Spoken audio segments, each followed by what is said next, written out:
So then the maladjustment is used and is induced in the African to engage in self-destructive behavior so that he may annihilate himself, or that his demise can be permitted or enacted without triggering Eurocentric guilt and without costly resistance. It was induced to permit the European to perceive himself as naturally superior, to protect the European from genetic annihilation. And while I'm on that subject, let me just mention one quick thing here about genetic annihilation. Some of you saw this, I'm sure. U.S. News and World Report, June 22nd, 1987. What does it say here? Are we having enough babies? You know whose question that could be. Of course, this is a piece done by Ben Wattenberg. Some of you might have seen him at various places, and he's doing a very interesting thing now. He wrote a book called The Birth Dearth, indicating, of course, that not enough white people are being produced in the world. And so he starts here, what's happening today has never happened before. It will dramatically change the U.S. and the world in which we live. Over the years, I've heard businessmen, diplomats, government planners, and parents all begging for the same thing. No surprises, please. This book, a speculation about the future based on current trends, is an attempt to deal with that plaint. Forewarned is forearmed. What is happening is this. For about a decade and a half, the peoples of the free, modern, industrial world, that includes the U.S., have not born enough children to reproduce themselves over an extended period of time. We had a baby boom. Now there is a birth dearth. I believe that the birth dearth will, in the near future, begin to cause turbulence at every level of our economy. I believe, too, that the birth dearth will leave in its wake tens of millions of unhappy adults who will end up with no children at all, or fewer children than they really wanted, or no grandchildren, or fewer grandchildren than they had hoped for. I believe the demographic and immigration patterns inherent in the birth dearth will yield an even smaller proportion of Americans of white European stock. This will likely cause more ethnic and racial tension and turmoil than otherwise would occur. That's you see. People concerned with what? Their genes, maintaining their ethnicity, seeing it as an important fact and not trying to obliterate it the way we and our assimilationist people have tried to do, not trying to forget who they are, but trying to hold on to their identity. This is one of the challenges of Afrocentric education, by the way. And one of the things that we have to look at, what would happen if these Europeans begin to disappear from the face of the earth? What will happen if they decide that they are not going to disappear and want to make some other people disappear? How are they going to deal with their low birth rate? What are the political implications about that situation? It has very serious implications for African people. And these people are now getting ready to deal with it. I believe further, he says, that the birth dearth may well turn out to be of great harm to the broadest value we treasure. It will make it difficult to promote and defend liberty in Western nations and the rest of the modernized world. Talking about white folk, certainly couldn't be talking about us in terms of liberty. Primacy and prosperity. And he's talking about here, we live in a community of free and modern nations banded together in a loose but real alliance. These nations like to argue. They argue about strategic defense, about who will buy cars from whom, and about whose wine shall be subject to what countervailing duties. But beneath the bickering, something remarkable has happened during the last four decades. This community of free modern nations has shaped and molded the nature of the entire world. A direct admission of their role in the world, you see.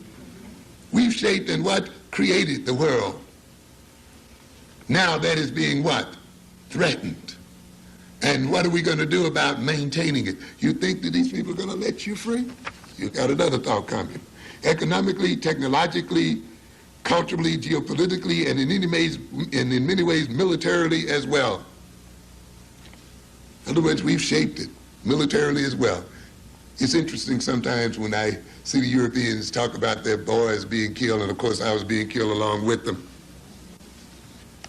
They talk about gets being robbed. and there are others being robbed. But remember one thing, if you're being held up out there in the streets by knife or gun, it's a gun you sold to them. And if black boys and white boys are being killed in Southeast Asia, 9 times out of 10 they are killed by weapons sold to the very people that are killing them. Ye that what lives by the sword shall what? Die by it. You think you can go around the world selling billions and millions of dollars of jet planes and weapons and not yourself ultimately be victimized by the very things you sell? These sellers of death will ultimately be the main victims of their own tools of death. By 1950, when this Western moment was in its early days, the population of the free modern world comprised about 22% of the global population. That's amazing even at that, isn't it? That 22% of the population could have control over another, 88%. Today we are 15%. By the year 2030, we will be 9%. A reasonable extrapolation to the end of the next century brings the Western proportion down to about what? 5%. But we still want to be in control. A question arises, will our values continue to dominate in a world where our population shrinks to 9%, shrinks to 5%, even lower? And he goes on to talk about population and power. Can you see again? Let's look up, I hope I'm not holding you up too long. I'll be through shortly. I just want to make a few other quotes from this. What happens when the West is less than 10% of the world, less than 5%? Do mere numbers of people equate with power and influence? Consider first the military situation. There are populous nations that are not big powers, China and India, but only populous nations can become big powers. The United States and the Soviet Union. The advantage of a large labor force and economies of scale are of vast importance. Brute economic production is one critical aspect of national strength and security. Larger populations can build more easily the infrastructure that supports national defense. And attaining technological leadership requires a large critical mass of scientists. Can we begin to see now why you cannot produce a large number of black engineers and technological people? Why the African world must remain ununited and disunited? Because these people recognize quite clearly that uniting of African people, the social organization of African people, the social and economic networking of African people spells the end of European power and dominance. It's stated right here that, do you ever think, and I know it must amaze you at times, of the influence that Jewish people have in the world. I read with great dismay here about 2 weeks ago the demands that they were laying on the Pope, and how they had the Pope going. It's an interesting situation. And yet you think about it, there are only about, 15 million of them in the world? Maybe even less. And yet, there's a major Jewish political organization in Washington that literally vetoes everything that the United States government does. That the United States budget itself is submitted to this organization. That this organization literally determines who and what nations and what groups will get what from this United States, even though this group is less than 3% of the United States population, ladies and gentlemen. It's an amazing situation there. Here are a people, population-wise, are smaller than a gnat. When you compare them with something like, 400 million or more African people, or more than 500 million Indian people, more than about 1 billion Chinese, and you can name one major population after another, and yet these billions somehow are unable to control their circumstances, and a tiny little group is able to literally manipulate this country and influence what goes on in the world. Reminds me of something some of you read today in today's New York Times. You heard about Mr. Le Pen over there in France, running for office, very famous because he wants to run the Africans and the Asians out of France. Wasn't doing too bad either. Jean-Marie Le Pen, France's leading far-right politician and candidate for the French presidency, has caused an uproar with the statement that the Nazi gas chambers were a minor point of history. No problem until he mentioned that. Several political figures said that they would even vote to lift Mr. Le Pen's parliamentary immunity so that a defamation lawsuit could be brought against him. Political analysts and politicians said this was the first major slip, note that is first major slip by Mr. Le Pen, whose political campaign focuses on reducing the number of Africans, African, Asians, and Arab immigrants to keep France French. So that wasn't his first major slip. It was only when he related to the Jews that he really made it, and that really cooked his goose. As long as he inveighed against Africans and others, as long as he talked about keeping them out and denying them, no problem. As a matter of fact, he was ascending in French politics. As long as he wanted to keep French, all of France, French, and all of that, no problem, no major issue. I mean, no major slip. But as soon as he said this business about the gas chambers and how Jews were executed might be a minor point in history, he was in serious trouble. This is the first major mistake Mr. Le Pen has committed, because these ideas that everyone thought, these are the ideas that everyone thought were dead. Political analysts also said Mr. Le Pen's remarks would probably make it harder for Mr. Chirac's coalition to agree to cooperate with Mr. Le Pen to help defeat the Socialist Party in next year's election. In other words, you see, you can help determine the shape of our government as long as you stay off the large majorities in the world. And just stay off of the what? The minority, the true minority in the world. As long as you can defame black people and African people, you can help determine the shape of the European government, of the French government. But as soon as you then talk about a very small minority in the world, you have made a major, major misstep, and you will pay for it. A very interesting kind of situation there. However, despite all of this, they ultimately recognize that if large populations were truly to unite and were truly to develop a national consciousness, were truly to approach the world in terms of cultural and nationalistic interests, they recognize ultimately then the power would have to shift. And of course we know then that is one of the major reasons why the European must minorize large groups of people and must make people who are ethnically the same think of themselves as being ethnically different. On a larger consumer market, only a larger consumer market can support much broad-based industrial scientific innovation, which often spins off into the military field. And he goes on and talks about, later on he talks about, and culture counts. Values count. If the peoples of the world admire Western values and seek to adopt them, we are what? Stronger and safer. So you think then, with this kind of attitude, that African values will be permitted to flourish among African people if we leave it up to them to determine what values are there?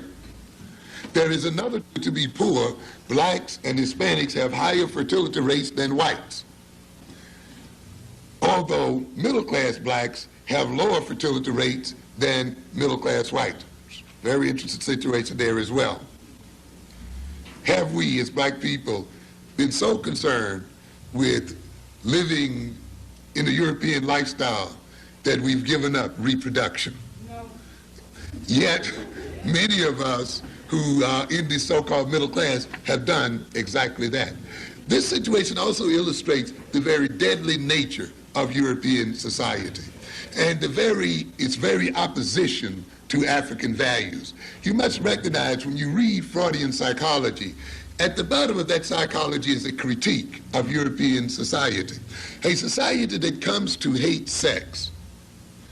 A society that sees sexuality as its enemy, as in opposition to civilization. A society that denies its gods sex and sexuality is a society ultimately that's going to be a deadly one. How can you have fear and hatred and antipathy toward the very source of life and not ultimately side with death itself? And I think one of the major reasons this society has become deadly and a threat to the life of the very world itself is that it has problems with its own sexuality. And it has problems with the very basic nature of man. It has such a problem then that those who have the most to give to children, you would think, in terms of wealth, knowledge, and so forth, are the very ones that what? Do not have them. There's a problem there, ladies and gentlemen.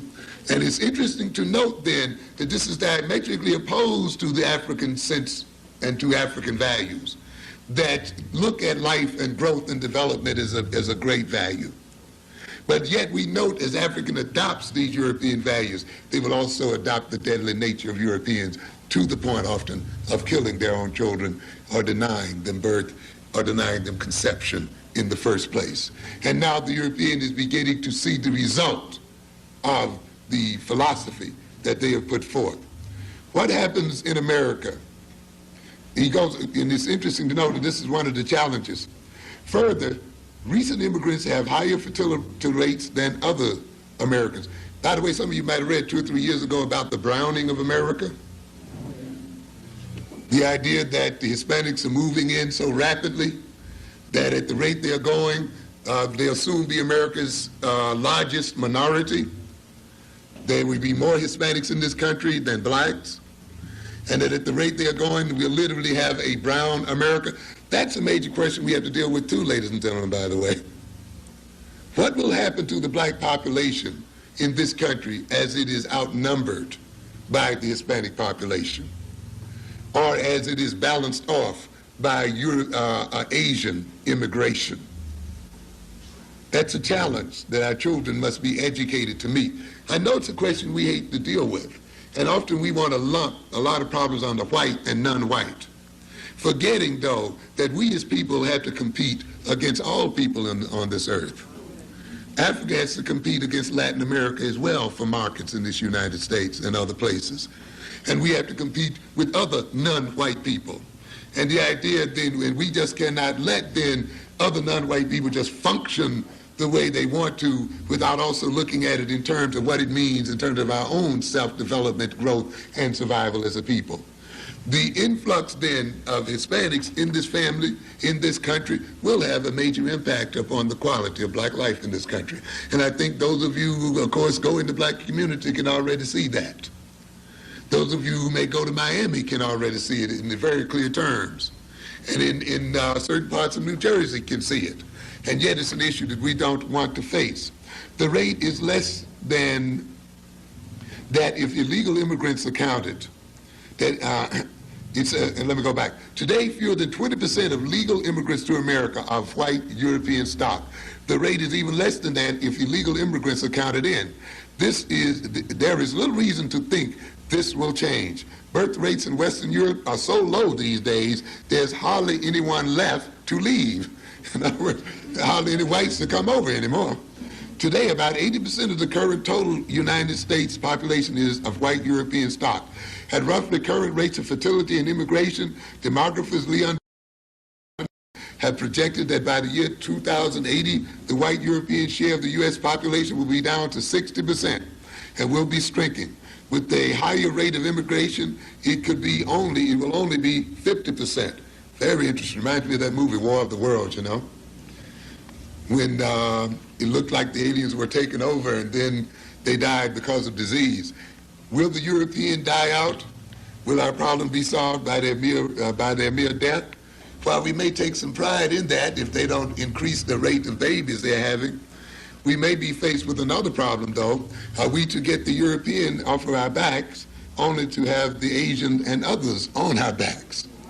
So the idea that the European may die away or fade away should not give us too much relief, because we are still faced with the challenge of other groups exploiting us as well. What happens in America with birth dearth conditions under these scenarios? I think it will yield some unnecessary social turbulence.